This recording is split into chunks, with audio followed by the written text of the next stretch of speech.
Welcome back, anime fans, to Ghosts in the Cloud, your anime podcast. It is I, John, and with me, as always, is my co-host Bridgette. Hey. This week, we are talking about Grave of the Fireflies. Ugh. It is a very intense movie, so prepare to weep if you guys plan on watching it. But before we get into it, we're going to do some anime news. Alright, so My Hero Academia Season 3 is set to premiere on April 7th. I'm very psyched. No word on how long the season will be, but in addition to the new season, a movie will be coming out this summer, and it's titled My Hero Academia, the movie! All caps. I don't know about you, but this was like one of my favorites. Insta-faves, so I'm really pumped for the new season and the movie. And then, of course, my other favorite, Food Wars! So Food Wars will be getting a new OVA titled Food Wars: The Third Plate, Arena's New Life, a small side story that follows Arena after running away from her father. Watch as she experiences a new world of first, like doing laundry, which, riveting, and I guess other trivial, like, day-to-day things. Alright, so the third season, it premiered on October 3rd, and it will return for its second half in April, with the new Tatsuki train arc. Check that out on Crunchyroll. And for last, we have Persona 5, the anime. It's going to premiere on April 7th. April's looking up to be a crazy good month for anime. Keep your ears to the ground, your eyes to your computers for more information on this upcoming anime based on the popular game series. I've heard so much about Persona series games. So have I. I wish I had more time to play video games. If I did, this would be one of them. I'm a sucker for RPG style, especially like Japanese anime RPG. I know Blake has played Persona games. So I'm looking forward to the premiere. And I'm looking forward to just April in general. Just all anime. Yeah, it's looking to be a crazy month for sure. Yeah. This week, word of the week is war, which in Japanese is senso. Very appropriate for the anime we're about to do. We'll dive right into it. Spoiler alert for this. It's a very intense movie, just FYI. Grave of the Fireflies is a 1988 Japanese animated war drama film based on the 1967 semi-autobiographical short story of the same name by Akiyuki Nosaka. It was written and directed by Isao Takahata and animated by Studio Ghibli. 2 live-action remakes of Grave of the Fireflies were made, one in 2005 and one in 2008. The film focuses on the character Seta, a young boy and the protagonist of the film, and his sister Setsuko. The film begins at Sanomiya Station on September 21st, 1945, shortly after the end of World War II. Seta is shown dying of starvation. That night, he passes away and is found by the station's janitor. While going through the now deceased boy's clothes, he finds a small empty candy tin that he throws into a nearby field. At that moment, the spirit of his sister emerges, followed by the spirit of Seta. We then go about reliving the last few months of these kids' lives filled with heartache and terror and fleeting moments of happiness. Yikes. Studio Ghibli's name is on this movie. We usually affiliate their studio with very lighthearted and beautiful films that just make us feel like we're in a fantasy, where this film, earlier in their career, this was considered one of their most hauntingly beautiful films. They didn't do the directing, but they did all the animation, which is amazing, of course. But it's just, once again, it ties in with their very anti-war, which Howl's Moving Castle was also meant to do, but in a much more lighthearted way. This movie is just so heartbreaking. Brutal in so many aspects. We decided to watch this because it's a Studio Ghibli movie, and we know Studio Ghibli for producing these amazing films that are uplifting, but they have a very strong message. Mm-hmm. And this was not exactly uplifting in any way. It was kind of beating you down at every turn. These characters are in Japan, end of World War II, where America has now entered the war and they're bombing Japan. Now, no one wins in war. It's a terrible thing, and this movie clearly shows that. Right off the get-go, you have Seta. He's preparing the house because they know that they've been getting warnings for bombers coming in, and he's prepping the house, making sure that anything that they want to keep, they're properly burying and hiding so pillagers don't come and take it. Meanwhile, they're attempting to get to the nearby shelters, something that they've been dealing with for some time, as you could tell by the way the conversation goes with Seta, Setsuko, and their mother. Instantly off the bat, they send the mother on ahead. She has some heart issues, so they want her to get there in time. And Seta, whose father is away he's a Navy officer in the war, is the man of the house. He's trying to take care of everything, and he ties Setsuko to his back, and he's off and running with a bunch of things. You get bombers coming in, dropping these terrible weapons of war, and just devastating the landscape. You're shown nothing but fear and sadness. And as we mentioned, the movie starts off even worse. You see Seta, skinny to the bone, sitting in a train station, slumped over, literally dying, breathing in his last breath. Yeah. And he just falls over, and it's it. Yeah, and when the the janitor throws that candy tin, you see his sister's bones fall out of with them, like the ash and bits of bone. And he's like, oh, what's this? As he opened it and he shakes it out in his hand and you see bits of bone and ash. And then he just chucks it in the field. It is brutal. I've actually seen this movie once before, many years ago, and I knew what I was getting into, but I didn't want to see anything. I didn't want to spoil it for you. I just wanted to go in not knowing what to expect. But it did say it was a war movie and it was sad, but there's no preparing for this. There's no preparing for this, especially when you come from other Studio Ghibli movies and you're just like, oh, okay, I'm going to have a good time watching this. I'm going to enjoy the animation. I'm going to enjoy the story, just the message that they're trying to get across. And although they do that well in this film, at no point did I enjoy watching it. It was physically painful to watch this movie because of how terrible war is and how well they depict it. And it's literally just so relevant to today, where we have jackasses in power, regardless of what country they're from, touting around thinking they're tough shit, and they're essentially threatening war with each other. You know what? They're not the ones who are going to be suffering, because they're the ones in the ivory tower. It's the populace. They're going to be the ones who are protected. Yep. It's the regular everyday people, which is Seta and Setsuko. It's the little guys, who are getting affected, and it's so brutal. And I love that they don't get into the politics of the war. They don't mention anything about the war other than who wins at the end, because what the war is about isn't relevant. It's the fact that everybody is suffering from it. It's the everyday people that are really the ones that are suffering the most, and why the war started is just not important. The point of this movie is to show the personal tragedies of war, how it affects everyone, down to the regular person who's just trying to live their life day by day. Granted, I'm not a big fan of the main character, Seta. He has character flaws, which is great. I think that's always a plus when a character has flaws, but you would think that someone in this time, this era, what's going on around them would be a little more prepared to adapt. Yeah, and Seta is not someone who's ready to adapt. He's constantly able to sort of get by, but he's not willing to change himself, which I think is ultimately how everything sort of falls apart. Yeah, he's very prideful, and it is ultimately his downfall. And his sisters. If I was in his situation, I would have been kissing the ass of that aunt. I would have been like, I will do whatever it takes to make my stay here easier on you. I am intruding, but I need to survive. I need to stay here for my sister's sake especially. I would have been helping her clean. If she was annoyed by something, I would be trying to make amends. But he was just like, you know what? I can do this myself. They pack up and they go and live in a local shelter, which really is just a hole in the ground. Yeah, it's really rough. And the reason they end up living with the aunt is because their mom is caught in one of the bombings and dies relatively quickly in the story. Seta and Setsuko then go to live with one of his aunts, and at first everything is great. They're very grateful for her, but as time goes on and the war continues, you could see just sort of the hardships that it puts on every family member. They keep cutting back their rations. Yeah, exactly. They're cutting back rations. Meanwhile, the aunt is now taking care of two other people, and I can understand why she'd be frustrated in the film. It makes sense to me. Ultimately, she doesn't want the characters to be out there, like on their own, but she can only do so much. And Seta, because he is so prideful, like he wants stuff to happen, but he doesn't want to do it himself. Yeah. To a degree. You know, he's hoping for the war to end and for the mighty Japan army to come home triumphant, waiting to hear back from his dad, who he's writing to in the Navy. The movie doesn't show him sort of going out, maybe getting a job or helping in the field, helping around the house. He's kind of lazy. They just lay about, play in the beach. Yeah, he doesn't... And then granted, they're kids, so you can accept that to a degree. Yeah.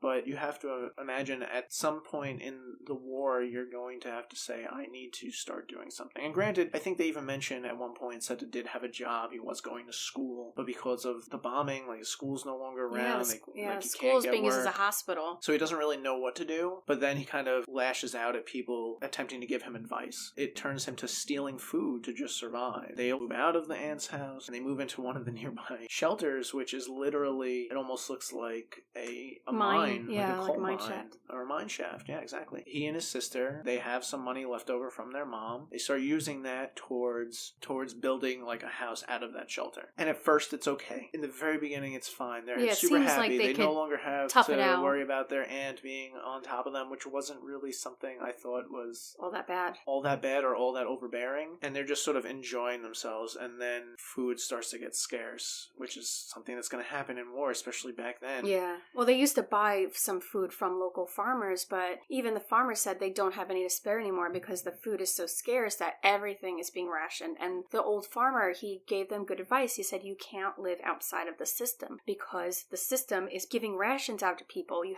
should go back to that aunt of yours. And he just shoots it down. The greatest thing about Seta is how devoted he is to his sister. Setsuko, this small, I can't imagine she's more than like 6 maybe. No, she's 4. Oh, she's 4. He's trying his best to do things for her because he's so prideful, because he thinks he's capable. And I guess he can't be more than like 15, right? Yeah, not even. He's got to be around that age himself. He just doesn't get it. Because of him that Setsuko dies. They're living in these terrible conditions. There are these moments of just random happiness that they manage to find amongst all the terrible things that are happening. And that's a beautiful, beautiful moment. There's a scene where he teaches Setsuko how to capture fireflies, and they bring them into the place they're living, the shelter that they're living in, and they release them, and it's just for a moment the war doesn't exist. Yeah. And they can just enjoy the beauty of nature. Bugs, fireflies, they don't last long, and they die. And that is the whole thing of this film. Everything dies. And unless you can take care of yourself, you are going to die. And because the fireflies are now trapped inside this netting that they brought into to like light their cave, they can't get out to eat, so the fireflies die. And you see Setsuko making a little grave plot for them. Seta, in his big brother state, is constantly trying to shield Setsuko from that stuff, but there's nothing he can do because of the conditions he's accepted for himself. And then he found out the aunt told Setsuko that the mother is dead and in a grave. Something he tried keeping from her for a very long time. Found out she knew all along because the aunt told her behind his back. It is just such a brutal movie. At the whole time, I'm just like, go back to the aunt. Just suck it up and go back. But, they're just kids. Like, they don't really know any better. And they really didn't even get a chance. It doesn't seem to be any system to help orphans. There was just too many. And it was too much going on that there was nothing put in place to help with that. Well, the world has changed quite significantly in 60 years. If we were to go to war now, it would be different in many regards. But you would still have this grand effect on everyday lives of people, and it's really disturbing, really sad what life was like for the people in Japan. Granted, people everywhere affected by that war. There's actually, not to get sidetracked, but if anyone watches Doctor Who, the most recent Christmas special was really good, and there's a scene where they pick up a soldier from World War I, and the doctor inadvertently says World War I. Oh, and he's just like, and he's like, what do you mean by one? What do you mean by one? And it's so devastating. It's such a hard, you saw his heart break a little bit. Line. The soldier's just like, I can't believe this is supposed to be the war to end all wars. The war to end all wars. And it's just, it happens again, and it's actually making me a little teary right now. No. It's so sad, guys. Like, seriously. Everyone should watch this movie. I don't recommend watching it more than once, because you might just want to crawl up into a ball. It's like the Saving Private Ryan of animes. You don't need to see it again. Like, you get the message, and it's too hard to see it forever twice. Drilled into my mind as one of the saddest things I've ever seen. And truth be told, up until a few years ago, I could care less about politics. I could care less about anything outside of my little bubble. And that changed over the last few years. And this movie only makes me want to be more involved, have a voice, be part of the system to attempt to make it better. And that's something Seta could not sort of accept. Comes to sort of the end of the war. You see the Seta not really know what's going on because he's not part of the system anymore. And he gets news saying that Japan they've given up. Yeah. We've waved the white flags. Couldn't believe it. And he can't believe it because here he is. He's like, where's my dad? My dad was in the Navy, the mighty Japan fleet. How could it possibly go down? And they said they all sank. And you never see the Japan fleet. You never see anything sort of outside of this kid's field of view. He's just sort of getting this information secondhand, and his world sort of breaks over and over and over again, and it's so brutal to watch. Like I said, I don't think I've ever seen anything as sad or devastating as this movie. And when he heard the news that they lost, someone had said every ship in that fleet is on the bottom of the ocean. I think of the words they used, knowing that his father was on one of those ships. And I guess like that was his hope. He was holding out hope that his dad was going to come home and like everything was going to be okay, and it's not. Things aren't going to always be okay. You have to fight for the things you cherish. And although Seta does that, you have to also accept your failures and accept your weaknesses to better yourself. And because he's so prideful, you never see the aunt again after they leave. And for all you know, that family is perfectly, like, living perfect and happy. And they don't know what happened to Seta and Setsuko. Granted, I'm sure they would love to, like, see them again, have them back, as long as they're willing to pull their weight. But Seta just couldn't sort of the look on the that. aunt's face when they left, like she kind of looked a little surprised, but like taken aback, like, oh, okay, well, where are you going? He's like, I don't know, we'll figure it out. And she's like, oh, okay, take care. She's like, oh, all right, like, but she doesn't try to stop them either. I don't think she ever thought it would come to that. Yeah. You know, the aunt is not they try to paint the aunt as a bad character, but she's not a bad character. She's literally just trapped in a set of circumstances. Yeah. And she's doing her best for what she can. Her daughter goes to school. Her husband works all day. Like, she has to provide for them first, and then Seta and Setsuko second. It's understandable when she gets mad that Seta is not pulling his weight around either the house or getting a job or going to school himself. And it's just really rough movie. And like, I can't stress enough that you should watch this. It is a Studio Ghibli movie, so it is beautiful in its own right, but it is so devastating and so tear-jerking and heart-wrenching, and I cannot express that this is literally what everyone should watch, especially nowadays with what's going on in the world. Yeah, it's so relevant to what's, happening in the world, and I feel like if everybody saw this movie, they would maybe think twice about, the actions that they have. But getting into the animation of it with Studio Ghibli, the drawing style is, of course, beautiful. They said that they did something that had never been done before in anime. They don't use black to outline the characters, they use brown. They wanted like a softer kind of feel to it, but they do use like select black in the illustration, just very, very minimal, just kind of give it that pop. But most of the animation has like a dark brown line to it, which is definitely different. And it does give it that softer feel. And then of course it is, it's an older film, so it has more of the classic anime drawing style, especially with the faces, which Ghibli seems to, like, they have kept it throughout their movies, that older animation to the faces of the characters, which I really like. As always, I love the way that they put this movie together. But just, they've shown much more than they've ever done in any other movie. It was very graphic what they included in the drawings. The burnt bodies, great mass graves. Yeah, it's really graphic. So I would say, like, they didn't there's pull definitely any punches. Like, they wanted to show the everything. horrors of war, and they did really well. And they kick you in the gut 2 seconds into the film. Yeah. And they're just like, this is what you're going to be watching. Prepare yourself. There are moments of happiness in this film. I just had a sense of dread the entire time, knowing how it's going to end. Yeah.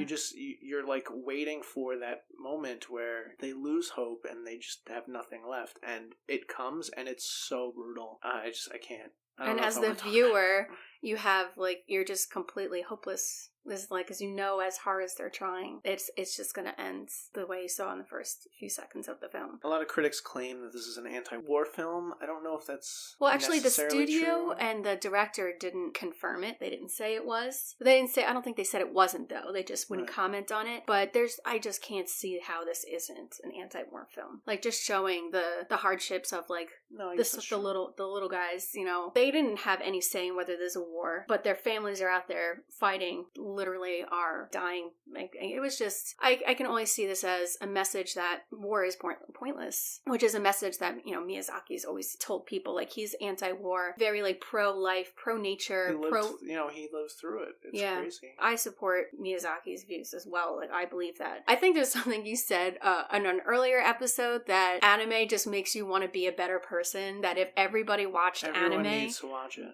Everyone needs to watch anime, because it's all about being a better person, about friendship, about supporting one another. There's just always just positive messages to be had in anime shows, and I feel like everybody needs to watch some, and it would just make the world a better place. I think I gotta give props to Frank on that one. I think he was the one who said it. I echoed it. Okay. Yeah, so props to Frank. But I definitely agree, because... I can't stress enough that you guys should really watch this movie. Like, we've said that before on a bunch of other animes, but this one is so very relevant to today. Sometimes you need to have that heartache to, like, light a fire in you. Like, you need to see that pain. You could go through books and see this stuff. I can't. I can't. No, it's fine. We don't have to. You'd probably have to buy this one. I don't think you can find it just on any streaming service. That's just Miyazaki films for you, though. It's Miyazaki in general, but they're not really streamable. if you can, maybe go to your local library. This is something everyone should see. It's really intense and really just necessary. Better off just buying it. Google it, buy it, watch it, and just weep and be sad about the fact that this happened, and it's very possible it can happen again. Be part of your communities. Do something. Don't just sit by watching TV all day and letting them control you. I can't. This movie, I think, Joe's broke dying something. on the inside right now. It makes me very sad for how far we've come in the United States, and also how far it looks like we're willing to step back with everything that's going on, and it's so devastating. But please watch it, despite me telling you how terribly crying it made me. That's not even a sentence, but watch it. Please, guys, please. That's our take on Grave of the Fireflies. Next week we are going to be doing something a little more lighthearted, back to Dragon Ball. Yes! Frank and Tim, who have been previous guests, will be joining us, so look forward to that. I will be in a better mood, I hope. I've recovered because I've been watching, like, simultaneously, I've also been watching some comedies this week, so I've healed. You can email us at gitcanime@gmail.com. Our episodes will always be up on SoundCloud, iTunes, and Google Play. You can find us on YouTube now, too. Yeah, and then on YouTube, of course. I'm a little bit behind on that, but, most of the episodes are up on there. So you can always subscribe and follow there. And we also have our social media, Facebook and Twitter, and a little bit of Instagram. If you'd rather just go to our website, we got everything right there. You can see all of our latest social media on there, any updates for our podcast, and you can even send us emails through there. It's all under one neat website that I think came out really pretty. We have our Patreon, so if you want to support our podcast, you want to get some awesome perks for it, go to our Patreon page and support us because we're poor. Thank you, Anthony, for our awesome intro tune. I would like to ask that you rate, review, and subscribe on your podcast listening platform of choice. We could really use some reviews. We'd love to hear from you guys. Please email us. We got an email a few weeks ago and we loved it. If you have any suggestions of movies or TV shows to watch, we'd love to hear that. I think that's the best way to help, because like the more we get reviews, the more our podcast will get out there, especially like on iTunes. The more reviews, more rates, the more it gets out there and gets heard by more people. Give us some 5-star reviews, give us some props, give us some suggestions. That is the best gift of all, guys. We're here to talk anime, so come join us and we hope you enjoy. All right, guys. Talk to you soon. Bye.